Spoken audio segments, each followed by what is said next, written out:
Laga playoff Olimpiade 2024 antara timnas U23 Indonesia versus Guinea akan digelar di Clairefontaine, Prancis, Kamis jam 8 malam ini.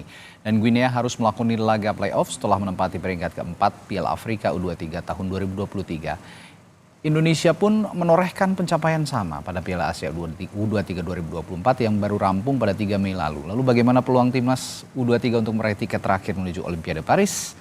Kami akan membahasnya bersama wartawan senior harian Kompas, Mas Adi Prinantio. Selamat pagi, Mas Adi.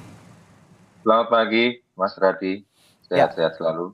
Sehat selalu, Mas Adi. Mas Adi, kalau lihat susunan pemain yang dirancang oleh Coach Shin Tae-yong ini dan daftar skuad Guinea oleh Kaba Diawara, peluang terakhir timnas U23 melenggang ke Olimpiade Paris bagaimana menurut Anda, Mas Adi? Ya, kalau dari sisi sejarah ya, ibaratnya kita sudah tanggung ya, kalau tidak sekarang kapan lagi. Dan kita sudah menanti 68 tahun sejak 1956 ketika kita terakhir kali tampil di Olimpiade. Sehingga penantian panjang yang hampir 70 tahun itu membuat motivasi timnas U23 sangat berlipat. Dan di luar faktor squad, rasanya motivasi, semangat, spirit untuk sangat ingin menang, ini akan sangat menjadi penentu dari hasil laga nanti ya, Indonesia melawan Guinea, Mas Radi. Ya. Sehingga faktor ini yang saya pikir akan digandakan berkali-kali lipat oleh Shin Tae-yong. Dan kita melihat bahwa Shin Tae-yong ini juga pelatih yang juga bukan hanya juru taktik tapi motivator. Ya. Sehingga dari tangan Shin Tae-yong pula Korea mengalahkan Jerman di grup Piala Dunia 2018. Ya. Jadi saya pikir meski squad kita mungkin jumlah pemain yang tampil di klub Eropa kalah jauh dibanding Guinea, tapi berlipat gandanya motivasi itu semoga akan membuat pembeda ya dari laga kali ini. Oke, kita sekarang masuk ke susunan pemain nih Mas Adi. Kalau kemarin kan sepertinya pelatih Shin Tae-yong menempatkan 3 bek tengah sekaligus di belakang gitu ya dengan formasi 3-4-3. Kalau sekarang kira-kira akan menerapkan formasi yang sama dengan komposisi pemain Guinea yang punya kecepatan tinggi dan juga postur yang lebih bagus sepertinya. Ya, kemungkinan formasi 3-4-3 bisa jadi tidak akan diubah ya. Dan rasanya squad di belakang dengan kehadiran Alfeandra Dewangga itu akan menjadi faktor kunci karena ketiadaan Rizky Ridho. Sehingga kehadiran Dewangga itu akan sangat krusial ya. Dan penyesuaian dalam beberapa hari terakhir semoga akan membuat Dewangga juga sudah bisa klop ya untuk memainkan peran utamanya dalam laga yang sangat menentukan. Nah, bersama Ferrari dan Komang itu juga akan menjadi penentu karena dalam 2 laga terakhir kan kita kebobolan ya dengan Irak 2 gol, kemudian Uzbekistan juga 2 gol ya. Jadi saya pikir lini belakang akan makin dimatangkan karena kunci dari keberhasilan sebuah tim adalah compact to defense dan compact to offense. Jadi sigap dalam bertahan dan sigap dalam menyerang. Ketika setelah menyerang juga kemudian transisi menuju bertahannya cepat, dan ketika bertahan kemudian mendapatkan bola dari lawan, transisi menuju menyerangnya juga cepat. Nah, faktor-faktor ini yang akan menjadi penentu karena fisik juga menjadi faktor yang signifikan. Tadi sudah disampaikan oleh Shin Tae-yong bahwa aklimatisasi terhadap cuaca di Paris itu juga sedang menjadi perhatian. Jadi saya pikir aklimatisasi ini tidak ada masalah sehingga kebugaran akan terwujud dan pemain akan menampilkan yang terbaik. Ya, ini berbicara lini pertahanan masih sepertinya juga akan jadi perhatian karena Ya itu tadi, gempuran-gempuran pemain Guinea tampaknya akan sulit dihindari nanti dengan kecepatan dan postur yang lebih bagus lah ya, boleh dibilang satu tingkat lah di atas kita begitu. Nah, ketidakhadiran Justin Hubner ini sepertinya agak krusial juga. Pengganti Dewangga ini apakah juga bisa punya peran yang sama atau bisa di-switch dengan center back lainnya seperti ada Komang begitu dan ada beberapa pemain lain seperti Ferrari, bagaimana Mas Adi? Ya memang salah satu upaya yang disiapkan oleh Sintayong sebagai pelatih itu adalah menyiapkan kemampuan para pemain untuk bermain tidak hanya di posisi aslinya ya. Ya, versatile Sehingga begitu. memang betul. Ya. Sehingga memang back sayap seperti Komang itu memang juga harus siap untuk menjadi back tengah. Hmm. Nah, bahkan eh, seorang gelandang serang juga siap untuk menjadi pemain bertahan. Jadi Hmm. kalau dalam posisi total football itu memang semua pemain bisa menjadi untuk bermain di posisi manapun gitu. Hmm. Ya. Jadi kita juga melihat dalam klub-klub di Eropa seorang pemain bertahan tiba-tiba juga bisa menjadi penyerang dan kemudian penyerang juga bisa menjadi gelandang bertahan. Jadi saya pikir otak-atik posisi ini juga sudah menjadi bagian dari skenario Sintayong dan pemain rasanya siapapun juga harus siap dengan posisi baru dalam tanda kutip bagi dia dari posisi alamiahnya karena memang pertandingan kali ini ibaratnya it's now or never Ya. bagi tim under kita. Kalau tidak mencetak sejarah sekarang, maka kita akan menanti sekian tahun lagi. Jadi saya pikir karena ini kesempatan langka Mhm. dan ini kesempatan bagi para pemain dan pelatih untuk mengukir sejarah baru bagi Garuda Muda, Ya. saya rasa ini tidak akan disia-siakan. Oke. Lalu bercermin kepada pertandingan sebelumnya nih Mas Adi pada laga kalau semifinal pada saat itu melawan Uzbekistan ya. Kita juga kan kalah cepat dan juga sedikit kalah postur. Nah, kalau saya lihat agak ada kebingungan ketika bermain high defensive line. Ini mereka punya tendangan jarak jauh yang baik begitu ya Uzbekistan pada saat itu. Namun juga ketika defender ini turun ke belakang sepertinya set piece ataupun crossing dari pemain-pemain yang punya postur lebih tinggi dari kita juga mematikan gitu untuk mengancam gawang Hernando Ari. Bagaimana untuk menanggulangi kebingungan seperti ini? Apakah Nathan Chuaon juga punya peran yang sentral untuk bisa menyeimbangkan belakang dengan depan di pertandingan melawan Guinea nanti, Mas Adi?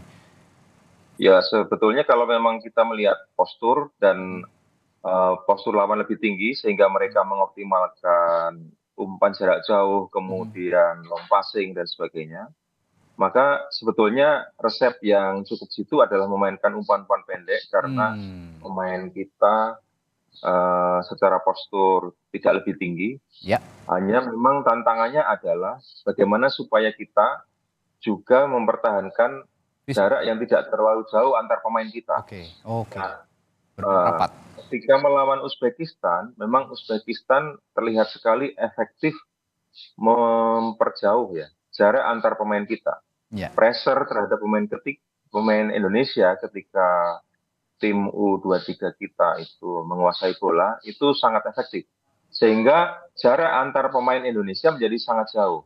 Dari situ itu memang ada masalah karena umpan-umpan pendek dari kaki ke kaki yang sangat efektif ketika kita melawan Yordania itu tidak muncul ya, tidak muncul. Jadi memang solusinya memang kepercayaan diri pemain untuk memainkan laga sesuai dengan style kita, Ya. arahan pelatih dengan kemampuan olah bola dan kemudian memainkan bola dari kaki ke kaki. Teori sepak bola mengumpankan bola kepada pemain terdekat itu seharusnya bisa berjalan efektif. Jadi kita tidak peduli dengan bagaimana lawan memainkan bola, tapi kita konsisten dan yakin dengan bagaimana tim kita memainkan strategi. Itu lebih penting. Jadi lebih baik kita konsentrasi pada bagaimana kita bermain daripada memikirkan bagaimana lawan akan menyerang dan kita mengantisipasinya seperti apa. Jadi saya Oke. pikir bagaimana kita tidak bisa memainkan style kita ketika melawan Uzbekistan harus menjadi pelajaran penting Ya. bahwa kita harus yakin dengan passing style kita. Berarti Nathan Chuaon masih punya peran sentral ya, Mas Adi sejauh ini? Sangat, kalau menurut saya, Mas Radhi, karena dia bisa menjadi penyapu bola ketika lawan belum mendekati kotak penalti. Ya. Dan kemudian ketika bola sudah dalam penguasaan, dalam tempo yang cepat, itu bisa mengumpankan bola kepada pemain menyerang kita dari lini serang ya. Dan memang seharusnya demikian ya. Ketika sebelum menguasai bola, seorang pemain pesepak bola harus tahu kemana bola akan diumpankan. Itu sudah teori yang harus dipahami dan bisa diwujudkan. Dan saya pikir pemain-pemain tim Under-23 kita sudah cukup paham dengan itu. Jadi jangan menunggu bola dan ketika bola sudah di kaki baru berpikir akan diarahkan kemana. Tapi sebelum menguasai bola sudah harus berpikir, sudah siap akan pasti diarahkan ke siapa. Ya, pergerakan tanpa bola juga ini juga bisa jadi catatan penting ya untuk mengecoh pergerakan lawan juga. Nah, kalau di lini depan, Rafael Strike sejauh ini bisa ada kontribusi yang lebih baik dibandingkan pertandingan-pertandingan sebelumnya melawan Guinea nanti ini? Perannya sangat baik ya, dan bersama Witan dan Marcelino, saya pikir Trisula ini bisa dinilai sebagai salah satu Trisula penyerang kita yang bagus, cukup bagus di tim Under-23, bahkan beberapa kali memperkuat tim nasional. Dan bagaimana mereka memporak-porandakan Yordania yang peringkatnya jauh di atas kita, itu saya pikir salah satu presiden baik ya, presiden baik, dan itu benchmark yang harus kita ulang, sering kita ulang. Dan saya pikir kepaduan kombinasi umpan di antara ketiga penyerang ini akan menjadi jawaban apakah kita bisa mengendalikan Guinea dan kemudian mengalahkan mereka. Jadi saya pikir pelatih Sintayong juga akan mengoptimalkan bagaimana efektivitas umpan di antara ketiga penyerang ini.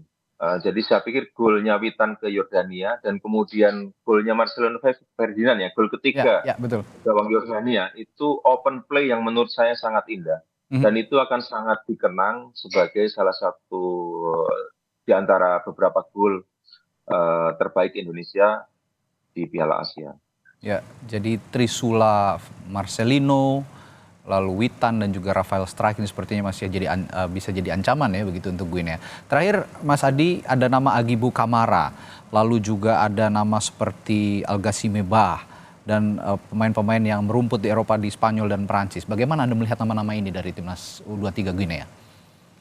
Ya, betapapun memang meskipun sama-sama dunia ketiga di sepak bola ya, Asia dan Afrika ini kan sering dipandang sebagai negara dunia ketiga di sepak bola ya, dibanding Eropa dan Amerika Latin. Dan meskipun sama-sama dunia ketiga, tapi Afrika lebih banyak memang mengirimkan pemainnya di berbagai liga di Eropa, salah satunya Liga Perancis, karena memang dulu banyak negara Afrika itu jajahan Perancis. Dan kemudian mereka terbuka kepada imigran dari Afrika.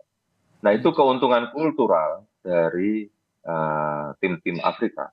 Tapi ya itu tadi, boleh mereka bermain di liga-liga Eropa dan mereka banyak dimatangkan dalam kompetisi yang lebih baik daripada liga di Asia, salah satunya Indonesia. Tapi banyak juga pemain kita yang bermain di liga-liga yang cukup maju, misalnya Liga Jepang, nah kemudian juga di Inggris, nah dan itu sudah cukup mematangkan pemain-pemain Indonesia yang tidak hanya bermain di Liga Indonesia. Bahkan pemain Liga Indonesia pun seperti Rizky Ridho juga tampil cukup baik ya. Jadi saya pikir kedewasaan Ya, para pemain kita untuk beradaptasi dengan lawan, ya. beradaptasi dengan setiap lawan di setiap pertandingan sudah cukup baik. Hanya Oke. memang kali ini mungkin tensinya agak berbeda karena tanpa penonton. Tapi Oke. disitulah justru kita akan ditempa dan diuji Mhm. dalam laga sebenarnya ketika kita bermain tanpa penonton jauh dari negara. Oke. Ya, singkat Mas Adi, kalau untuk prediksi Anda skornya berapa nih nanti 2 kali 45 menit saja kalau kita lihat akan laga yang akan berlangsung di Clairefontaine nanti?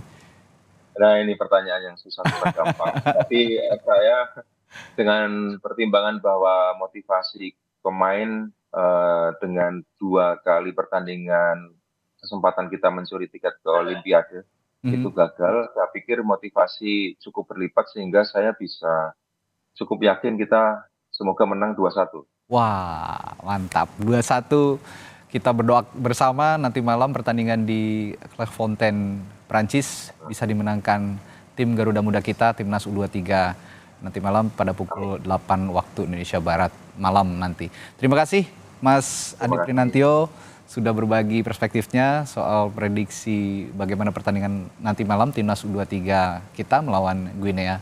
Terima kasih Mas Adi, sehat selalu, sampai jumpa lagi. Sampai jumpa Mas Radi. Terima kasih.